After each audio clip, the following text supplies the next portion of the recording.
Hello అండి, welcome to our channel KK arts and creations. ఎలా ఉన్నారు? అందరూ బాగున్నారా? ఈ వీడియోలో బనానా కేక్ ఎలా చేయాలో చూసేద్దాం. కావలసినవి 2 అరటిపళ్ళు, 2 గుడ్లు, పంచదార పొడి, కాచి చల్లార్చిన పాలు, మైదా పిండి, ఇంకా బేకింగ్ పౌడర్ అయితే తీసేసుకోవాలి.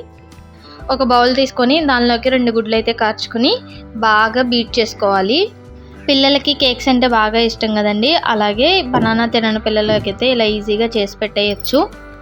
మనం తీసుకున్న బనానాలని రెండింటిని కూడా ఇలా ఫోర్క్ తీసుకొని మెత్తగా మెతుపుకోవాలండి. ఇలా మెతుపుకున్న బనానాని మనం ముందుగా కలిపి పెట్టుకున్నాం కదండి ఎగ్స్, దానిలో వేసేసుకొని 2 బాగా కలిసేలాగా బాగా కలుపుకోవాలి. ఇందులో ఇప్పుడు మనం మైదా పిండిని ఇలా కొంచెం జల్లించి తీసుకోవాలండి, ఎందుకంటే కేక్ కన్సిస్టెన్సీ పర్ఫెక్ట్గా రావాలంటే ఇలా కొంచెం జల్లిస్తే ఈజీగా వచ్చేస్తుంది. దీనిలోనే ఒక అర స్పూను బేకింగ్ పౌడరు, కొంచెం బేకింగ్ సోడా వేసుకొని బాగా కలిసేలాగా కలుపుకోవాలి. దీనిలో ఇప్పుడు షుగర్ పౌడర్ యాడ్ చేసుకుందామండి. ఎక్కువ స్వీట్ అయితే పట్టదు, బనానా స్వీట్ ఉంటుంది కాబట్టి చూసి స్వీట్కి తగ్గట్టే యాడ్ చేసుకోవాలి. మనకి ఇప్పుడు బ్యాటర్ థిక్గా అయిపోయింది కదండి, అందులో కాచి చల్లార్చిన పాలని కొంచెం కొంచెం వేసుకొని మనకి బ్యాటర్ కన్సిస్టెన్సీ అనేది పలుచుగా వచ్చేలాగా కలుపుకోవాలి.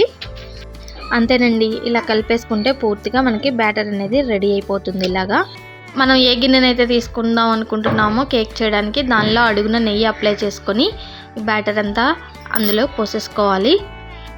బబుల్స్ లేకుండా ఒక్కసారి ఇలా ట్యాప్ చేసేసుకొని స్టవ్ మీద పెట్టేసుకోవాలండి. నేనైతే ఈ ప్రాసెస్లో పెడుతున్నాను, నేను ఎక్కువ ఈ ప్రాసెస్లోనే చేస్తానండి. ప్రెషర్ కుక్కర్లో అయినా పెట్టేసుకోవచ్చు. ఇలా ఒక 20 మినిట్స్ నుంచి 30 మినిట్స్ వరకు సిమ్లో పెట్టుకొని ఉడికించుకుంటే కేక్ అనేది రెడీ అయిపోతుందండి. ఇలా నైఫ్ పెట్టి చూస్తే మనకి అంటకుండా ఉంటే కేక్ రెడీ అయినట్టే. కొద్దిగా చల్లారనిచ్చి ఇలా సైడ్స్ని నైఫ్తో కట్ చేసుకుంటే మనకి ఈజీగా కేక్ అనేది సపరేట్ అయిపోతుంది. ఇంతేనండి, ఇలా సింపుల్గా బనానా కేక్ అయితే రెడీ చేసేసి పిల్లలకి హ్యాపీగా తినిపించేయచ్చు. అరటిపండు తినని పిల్లలు కూడా ఇలా ఇష్టంగా తినేస్తారు.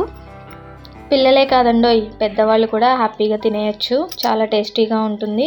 ఒకసారి ఈ ప్రాసెస్లో ట్రై చేసి మీకు కూడా ఎలా వచ్చిందో నాకు కామెంట్ రూపంలో తెలియచేయండి.